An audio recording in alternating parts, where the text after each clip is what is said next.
The first time Ethan heard the whisper, he thought it was the wind. It had been a long day. The kind where minutes stretched endlessly, and exhaustion weighed heavier with each passing hour.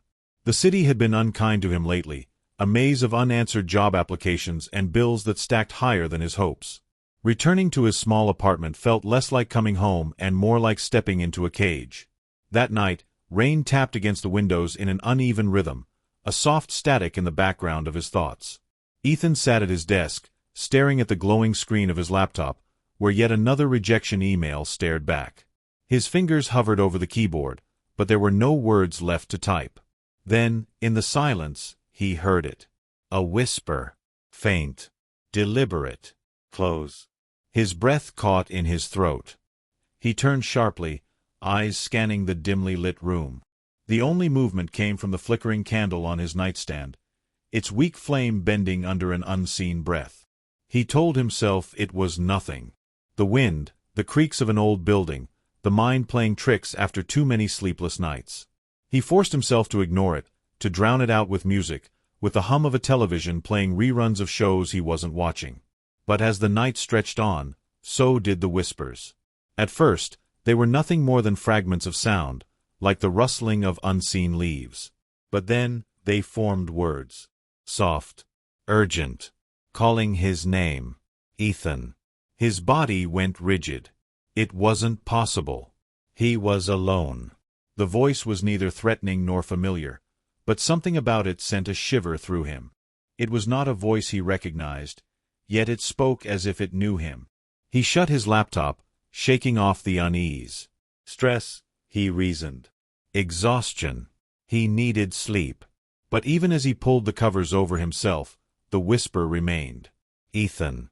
It wasn't coming from inside his room. It was coming from the hallway. Ethan had lived in this apartment for nearly 2 years, and never once had he felt unsafe.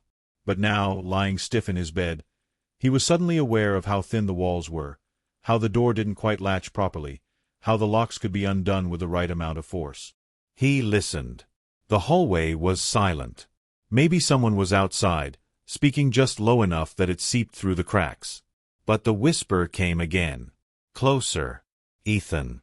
His pulse pounded. He sat up, heart hammering against his ribs. Every instinct screamed for him to stay put, to bury himself beneath the covers like a child afraid of the dark. But another part of him, an irrational, curious part, urged him to get up. He moved toward the door with slow, hesitant steps, placing his ear against the cool wood. Silence. But when he turned the knob, the hallway light flickered. A short burst. Just enough to illuminate the empty corridor before plunging it back into darkness. His skin prickled. He wanted to call out, to ask if someone was there, but something about the air felt thick, oppressive, as if speaking would invite something he wasn't ready to face. And then, for the first time, he saw it. A shadow. Just at the end of the hallway. Not moving. Not shifting. Just standing. Watching. His breath turned shallow. The air felt colder, pressing against him like unseen hands. The shadow was not shaped like a person, not entirely. Its edges wavered as though it wasn't solid, as though it belonged to something that should not exist. The whisper came again, curling around him like fingers tightening around his throat. Come closer. Ethan stumbled backward, slamming the door shut. His hands shook as he locked it, his heart a drum against his chest. This wasn't real. It couldn't be. He pressed his back against the door, squeezing his eyes shut. But deep in his mind, something stirred. Because the whisper had not been a warning. It had been an invitation. And Ethan had the sinking feeling that he was meant to accept. Ethan barely slept that night. Every time he closed his eyes, the whisper returned. Faint. Insistent. Curling through the cracks of his mind like smoke. Come closer. He woke up drenched in sweat, the room unnervingly silent. No whispers. No flickering lights. No shadows standing at the end of the hallway. Had it all been in his head? As morning light seeped through the blinds, Ethan forced himself to push the fear aside. He had work to do, applications to send, a life to fix. Whatever had happened last night was just a trick of exhaustion. By noon, he almost convinced himself it was true. Until he opened his apartment door. The hallway was empty, just as it had always been. The same off-white walls, the same dull carpet, the same flickering overhead lights. But as he turned to lock his door, something caught his eye. There was a door at the end of the hall. A door that had never been there before. Ethan froze, his breath hitching in his throat. It wasn't just that the door was new. It was wrong. It didn't match the others. It was old, wooden, and deep brown, unlike the sterile white apartment doors surrounding it. The brass handle was tarnished, the wood warped and cracked as though it had been there for centuries. A chill crept down his spine. The whisper had come from here. He knew it. He should have turned away. He should have walked out of the building and never looked back. Instead, he took a step closer. Then another. The air around the door felt different, thick and heavy, like stepping into a place where time moved differently. His fingers twitched at his sides. He didn't want to touch the handle, but something pulled at him. Not physically, but mentally. A magnetic force that made his fingers itch with the need to turn the knob. A whisper slithered through the silence. "You found me." Ethan stumbled back so fast he nearly tripped. His heart slammed against his ribs. No. No, no, no. He bolted down the stairs, through the lobby, and into the blinding daylight. For the rest of the day, Ethan forced himself to stay out of the apartment. He wandered aimlessly through the city, stopping at coffee shops, bookstores, anywhere that had people. Being surrounded by life felt safer, as if the strange events of the previous night couldn't touch him in the middle of a crowded street. By evening, exhaustion pulled at him. He didn't want to go home. But where else could he go? The sun had nearly set when he arrived back at his building. He stood outside for a long moment, staring up at his window, debating whether he should turn around and leave. But the rational part of his mind, what was left of it, told him there was nothing to be afraid of. He was letting his imagination get the better of him. He exhaled and stepped inside. The hallway was quiet. Normal. The door at the end was gone. Ethan stopped mid-step, his chest tightening. He stared at the empty space where the impossible door had been. No signs that it had ever existed. His stomach twisted. Was he losing his mind? With a shaking breath, he forced himself forward, unlocking his apartment door and stepping inside. He immediately knew something was wrong. The air was colder. The lights felt dimmer, even though he hadn't touched them. And then, the closet door was open. Just a crack. A whisper slithered from the darkness within. "Come closer." Ethan's body locked up. He had shut that door before leaving. He was sure of it. The air in the apartment shifted. Not a breeze, not the usual settling of an old building. Something else. Something breathing. Ethan reached out and grabbed the edge of the closet door. His fingers hesitated. Every instinct screamed at him to leave. But the whisper was patient. It waited. And against all reason, Ethan pulled the door open. The closet was empty. No clothes. No boxes. Just an endless, yawning darkness. A void that should not be there. A door that led somewhere else. And deep inside, something moved. Ethan stumbled back as the whisper came again. "You're almost here." The darkness shifted, and something reached out. Ethan couldn't breathe. The hand, or whatever it was, emerged from the darkness of the closet, its long fingers stretching toward him. The skin was pale, almost translucent, with veins that pulsed beneath the surface like writhing shadows. It wasn't human. It couldn't be. But it knew him. The whisper curled around him, wrapping its unseen fingers around his mind. "You're almost here." Ethan did the only thing his body allowed. He ran. He crashed through his apartment door, barely noticing the way it slammed into the wall. His breath came in short, panicked gasps as he stumbled down the hallway, his vision blurring.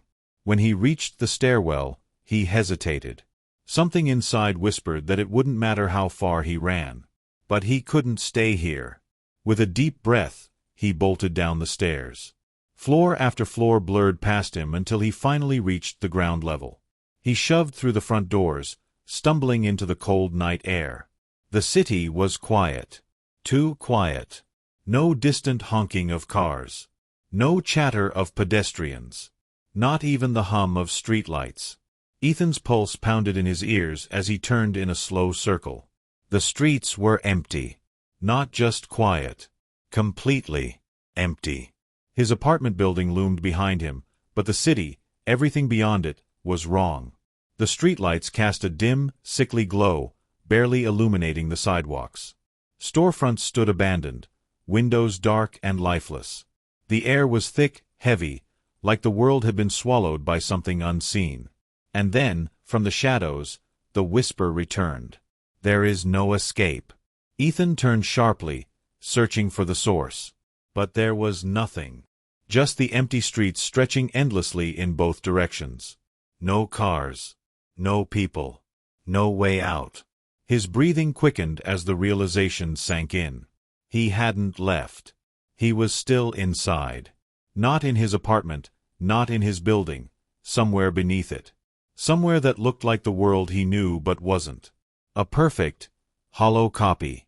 And then the sound came. Not a whisper this time. Footsteps. Slow. Measured. Coming closer. Ethan spun around, his body tense. The street stretched empty before him. But the footsteps echoed all around. He wasn't alone. Something was watching. Something was coming. Ethan moved. His legs felt stiff, sluggish, like running through water. But he forced himself forward, pushing through the thick, suffocating air. He needed to get back to his building. It didn't make sense. He had fled from it just moments ago. But if this place was a hollow version of the real world, then maybe the way back was inside. The footsteps followed. Faster now. He didn't dare turn around. His hands fumbled for the door handle as he reached his building.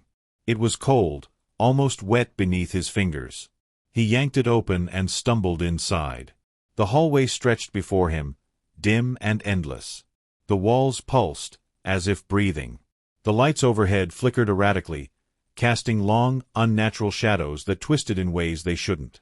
And at the end of the hall, the door was back. The old, wooden door that had no reason to exist. The whispers grew louder. Come inside. His breath came in ragged gasps. He had no choice. The footsteps behind him were close now. Too close. With a trembling hand, Ethan reached for the handle and turned it. The door creaked open, revealing darkness. But not empty darkness. The kind of darkness that sees. That waits. And within it, something moved. Something smiling. Ethan took a step forward. And the door slammed shut behind him. Ethan stood frozen in the darkness. The air inside was thick, pressing against his skin like unseen hands.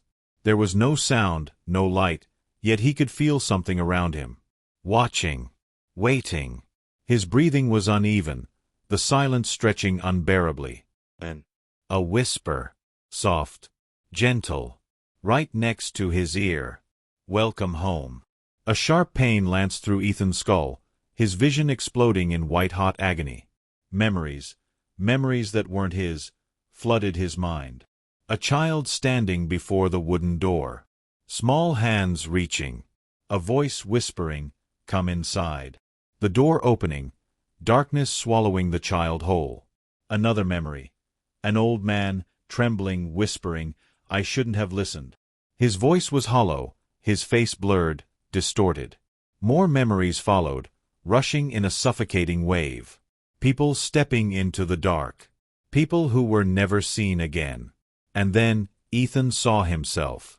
Standing before the door. Hand reaching. Eyes vacant. His own voice whispering, "I was meant to come here." The vision shattered, and Ethan gasped, stumbling back. His body ached, his head spinning. But the darkness around him had changed. It wasn't empty. Figures stood in the void. Dozens. Maybe hundreds. Shadow-like, their faces shifting, blurred as though they had been erased. Some were tall, others small. Men, women, even children. All of them staring. No mouths. No eyes. But he knew they saw him. They had been here forever. The whisper returned, echoing from all around. You were always meant to join us. Ethan clenched his fists, his body trembling. No, he whispered. I'm not supposed to be here. The figures moved. Slow, soundless steps. Closing in. A hollow voice rang out, one deeper than the rest. One that came from everywhere. You already are. Ethan's chest tightened as he stumbled backward. There was nowhere to run. The walls of darkness pressed closer, shifting, pulling, stretching. The figures moved unnaturally, their heads twitching as they loomed over him. A whisper brushed against his mind. Give in. It's easier that way. Something inside Ethan twisted, an unnatural force pulling at him. His limbs grew heavy, his thoughts fogging. Wasn't this where he was supposed to be? Hadn't he always been here? No. His mind snapped back like a rubber band stretched too far. This wasn't real. This wasn't him. Something was calling him, but it wasn't to welcome him. It was trying to trap him. He forced his body to move, pushing against the overwhelming weight. The figures around him let out soft, almost mournful whispers as he backed away. Then, a light. Faint. Weak. But real. A door. Not the wooden one that had led him here. A different door. Familiar. His apartment door. A surge of hope shot through him. He had to get there. But the figures sensed it. They lunged. Ethan ran. The darkness twisted, hands reaching, clawing, trying to pull him back. The whispers turned to screams. Stay. The apartment door flickered in and out, barely holding its form. Ethan could feel the space collapsing around him, the shadows tightening, the figures losing their shape. He lunged forward, his fingers stretching toward the handle. A hand grabbed his ankle. Cold. Unyielding. Pulling. Ethan screamed as he kicked, his foot making contact with something solid, something that should not have been there. The grip loosened, just for a second. It was all he needed. With one last desperate movement, he yanked the door open. Light exploded through the darkness. The shadows shrieked, and Ethan fell. Ethan hit the floor hard. For a moment, he couldn't move, his body trembling from the sheer force of the fall. His ears rang, his vision swam, and his lungs burned as if he had been drowning in the suffocating darkness he had just escaped. Then, he heard something. The hum of a refrigerator. The distant sound of traffic outside. The low murmur of a television from the apartment next door. He was back. His apartment surrounded him, dimly lit by the glow of the street lamp outside his window. The closet door stood slightly ajar, but now it was just that, a closet. No void. No whispering figures. Just shelves stacked with old boxes and clothes. His heart pounded as he pushed himself to his feet. His hands trembled, his body still caught between two realities. Had it been real? Had any of it been real? He turned, his eyes darting around the room. Everything looked the same. Normal. But something inside him felt different. Like a thread had been pulled loose from the fabric of his existence. Like he had come back, but not entirely. His eyes fell on the front door. It was locked. Deadbolt. As if it had never been opened. A cold shiver ran down his spine. And then, a whisper. Soft. Gentle. You left the door open. Ethan spun around, his breath catching in his throat. The closet door. It was open wider now. His pulse thundered as he took a slow step toward it. There was nothing inside. No figures. No endless void. Just shadows. Normal shadows. Right. Another step. Another breath. Then, he saw it. At the back of the closet, where the wall should have been, there was something else. A crack. Thin, jagged, almost imperceptible. But beneath it, darkness. Not shadow. Something deeper. Something still watching. Still waiting. Ethan's body locked up. Every instinct screamed at him to move, to close the door, to never look at it again. But before he could react, a breath of cold air sighed from the crack, and a voice, soft and familiar, whispered from beyond it, "You never really left." The closet door slammed shut. Ethan stumbled back, his breath ragged. The room was silent again. But he knew the truth now. He had made it back. But something had followed. And it was still calling. Still waiting. For the door to open again. For him to listen. For him to answer.